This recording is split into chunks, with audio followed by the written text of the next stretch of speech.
আমার খবর।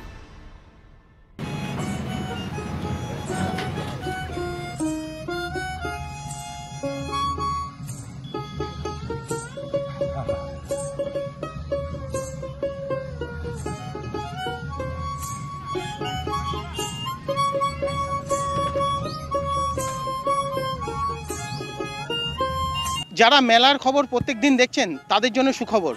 তারা বিভিন্ন সময় বিভিন্ন প্রশ্ন করছেন আমাদের, এবং আমরা বেশ কিছু প্রশ্নের উত্তরও দিচ্ছি, এবং আমরা যেগুলো জানতে পারছি না সেগুলোর প্রশ্ন উত্তর কিন্তু দিচ্ছি না। কারণ হলো আমরা সঠিক তথ্য জানছি এবং তারপরেই কিন্তু সেই উত্তরগুলো দিচ্ছি। ইতিমধ্যেই সকাল থেকে মেলার মাঠে আছি এবং মেলার মাঠের কাজ কিন্তু জোর তড়জোড় চলছে, এবং দেখাই যাচ্ছে যে আপনাদের সঙ্গে যে ভিডিওগুলো দেখাবো আপনারা বুঝতে পারবেন কতদূর প্রস্তুত হয়েছে শান্তিনিকেতন পৌষ মেলার মাঠ।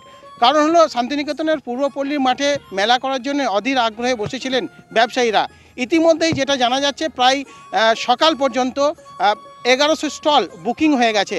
এখন আপাতত যে জায়গা বাকি আছে সেটি হলো এক্সিবিশন গ্রাউন্ড। এক্সিবিশন গ্রাউন্ডে আসলে যেহেতু সরকারি স্টলগুলি থাকেন সেগুলি কিন্তু যেহেতু সময় কম, সেই জন্য কিন্তু তারা হয়তো অনেকেই এখনও পর্যন্ত অ্যাপ্লাই করেনি বা অ্যাপ্লাই করার সুযোগ থাকছে না।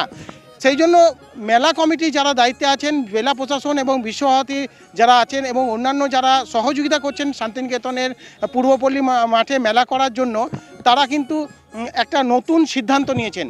সিদ্ধান্তটা কি? সিদ্ধান্তটা হলো এবারে যারা বিভিন্ন ডোকরা শিল্পী বা যারা বিভিন্ন জায়গাতে যারা বিক্রি করতেন যেসব জিনিসপত্র, তাদের জন্য আলাদা জায়গা করা হয়েছে। তাদের ফ্রি অফ কস্টে সেই জায়গা দেওয়া হবে এবং তাদেরকে বসানো হবে সেই এক জায়গায়, এবং সেটারও কিন্তু কাজ সম্পন্ন হয়ে গেছে এবং তারা চক আউট করে নিয়েছে কোন জায়গা দেবে। শান্তিনিকেতন পৌষ মেলার সবচেয়ে বড় একটা ধরন হলো শান্তিনিকেতনের যে সাংস্কৃতিক অনুষ্ঠান, পৌষ মেলার যে সাংস্কৃতিক অনুষ্ঠান, সেই পৌষ মেলার সাংস্কৃতিক অনুষ্ঠানও কিন্তু ইতিমধ্যেই তৈরি হয়ে গেছে।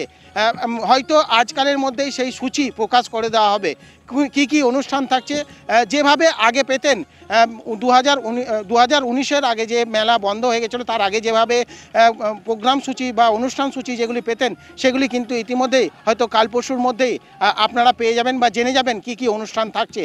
আপাতত সেই কাজ কিন্তু সম্পন্ন করা হয়েছে, এবং বারবার বলেছি যে বিশ্বভারতী যেহেতু পৌষ মেলা করার জন্য পূর্বপল্লীর মাঠ জেলা প্রশাসনকে দিয়েছেন, এবং সব দিক মাথায় রেখে কিন্তু নানানভাবে যাতে কোনোভাবেই এই মেলার কোনো কিছু যত ক্ষুণ্ণ না হয় সেই জন্য কিন্তু সব দিক নজর রাখছে জেলা প্রশাসন। এবং যে কমিটি গঠন করা হয়েছে প্রত্যেকটা ভাগ ভাগ করে কমিটি গঠন করে দেওয়া হয়েছে, যাতে কোনো কাজ যদি কোনো মাইনাস পয়েন্ট থাকে তাহলে কিন্তু ধরা পড়বে এবং সেই কমিটির মানুষের কাছে সেগুলি নজরে যাবে এবং সেগুলি তড়িঘড়ি সেগুলিকে আবার ঠিক করে দেওয়া হবে। এবং একটা খুশির খবর যেটা বলে রাখি, আপনারা জানতে চাইছিলেন যে শান্তিনিকেতনের এবার পৌষ মেলাতে বাজি হবে কি না। হ্যাঁ, জানিয়ে রাখছি যে শান্তিনিকেতন পৌষ মেলাতে বাজি হবে, এবং পরিবেশের যে নিয়ম নীতি যেগুলি আছে, যা নিয়ম নীতি আছে সেইগুলি মেনেই কিন্তু এবারে পৌষ মেলায় কিন্তু বাজি ফাটানোর একটা পরিকল্পনা নিয়েছে। ইতিমধ্যেই একটা বৈঠকের সিদ্ধান্ত নেওয়া হয়েছে, সেই বৈঠকে আলোচনা করা হবে এবং তারপরে আরও বিস্তারিতভাবে জানাবেন। আমরা কথা বলেছিলাম বোলপুর পৌরসভার উপপৌরপতি ওমর শেখের সঙ্গে। এবারে বাজি হচ্ছে। হ্যাঁ, বাজি হচ্ছে। আমরা সর্বসমক্রমে আমরা আলোচনা করেছি একটা বাজির ব্যাপারে। আজকেও আমাদের মিটিং আছে, সকলেই থাকবেন, সেই মিটিংয়ে উপস্থিত হবেন। আমরা আজকে সম্পূর্ণ করে নেব যে কোনখানে কোন মাঠে কীভাবে করা যেতে পারে, কোন অবস্থায়। আশা রাখছি আমাদের বোলপুরে বাজি একটু হচ্ছে। দেখুন, আমরা খোলা চোখে যেটা দেখছি, আপনারা দেখছেন চারিদিকে আমাদের বাঁশ বাঁধা হয়ে গেছে। সব রকম প্রস্তুতি আমরা নিয়ে ফেলেছি এবং সবাই মিলে জেলা প্রশাসন থেকে শুরু করে রাজ্যের মন্ত্রী থেকে জেলা সভাধিপতি থেকে সব রকমভাবে বোলপুর পৌরসভা, বাংলা সংস্কৃতি মঞ্চ এবং ব্যবসা সমিতি এবং বাংলার কবিগুরু হ্যান্ডিক্যাপ এবং এই মাঠ যারা আমাদেরকে দিয়েছেন তারাও থেকে সার্বিকভাবে আমরা খুব সুন্দরভাবে এগিয়ে চলেছি সবারই সমর্থন নিয়ে। আজকে আমাদের প্রোগ্রামের সব কিছু ঠিক হয়ে গেল। আজকালের মধ্যে লিফলেট আমরা পেয়ে যাব, প্রত্যেকের কাছে বিতরণ করতে পারবো। মানুষ অধিক আগ্রহে আছে যে লিফলেট কী অনুষ্ঠান হবে। যেভাবে অনুষ্ঠান হয় 2019 থেকে আগে থেকে যেভাবে হতো সেইভাবেই কিন্তু বোলপুর শান্তিনিকেতনে পৌষ মেলা অনুষ্ঠিত হবে। সব ধরনের অনুষ্ঠান, সব রকম ধরনের মানুষ সব এখানে পার্টিসিপেট করতে পারবেন। আপনারা জানেন যে কবিগুরু রবীন্দ্রনাথ ঠাকুরের একদম নিজের একদম আপন, একদম ঘরের মেলা আমাদের। সেই মাটির হাঁড়ি থেকে শুরু করে, শিলনোড়া থেকে শুরু করে, কাঠ থেকে শুরু করে, লোহা, এবং সবথেকে বড় ব্যাপার হচ্ছে সেই ছোট ছোট ধুকি, পিঠে পুলি, এগুলো সবাই আসছে এবং সবাই চায় আমরা শান্তিনিকেতন মেলাতে সব রকমভাবে সহযোগিতা হাত বাড়িয়ে দেবো। ভালো লাগছে আমাদেরকে।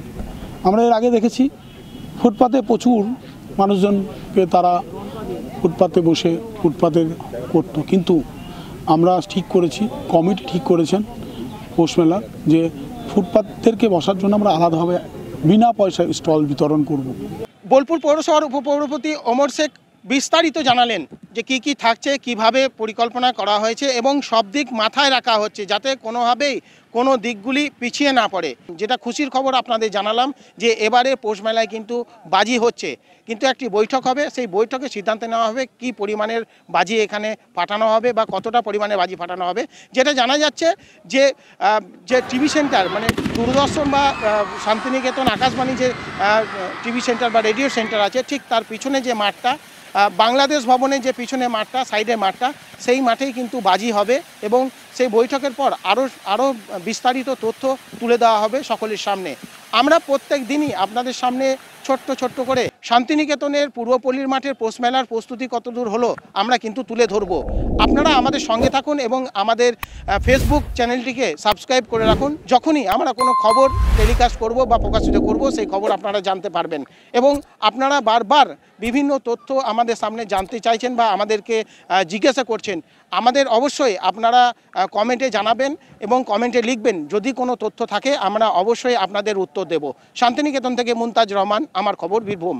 জেলা স্বাস্থ্য পরিষেবায় নতুন দিনের সূচনা। এমআরআই, রেডিওস্কোপি, সিটি স্ক্যান পরিষেবা এবার শান্তিনিকেতন মেডিকেল কলেজ ও হাসপাতালে পাওয়া যাচ্ছে। অত্যাধুনিক ব্লাড ব্যাংক ও প্যাথোলজি ল্যাবের সুবিধা রয়েছে। 10 টাকায় ডাক্তার দেখানো এবং ওষুধে 62% পর্যন্ত ছাড়ের সুবিধা। তাই আর দেরি কেন, আজই আপনার প্রিয়জনের চিকিৎসার জন্য আসুন। আন্তর্জাতিক পরিকাঠামো আর অত্যাধুনিক প্রযুক্তি নিয়ে গড়ে ওঠা শান্তিনিকেতন মেডিকেল কলেজ ও হাসপাতালে। দেখতে চোখ রাখুন আমাদের ফেসবুক ও ইউটিউব চ্যানেলে।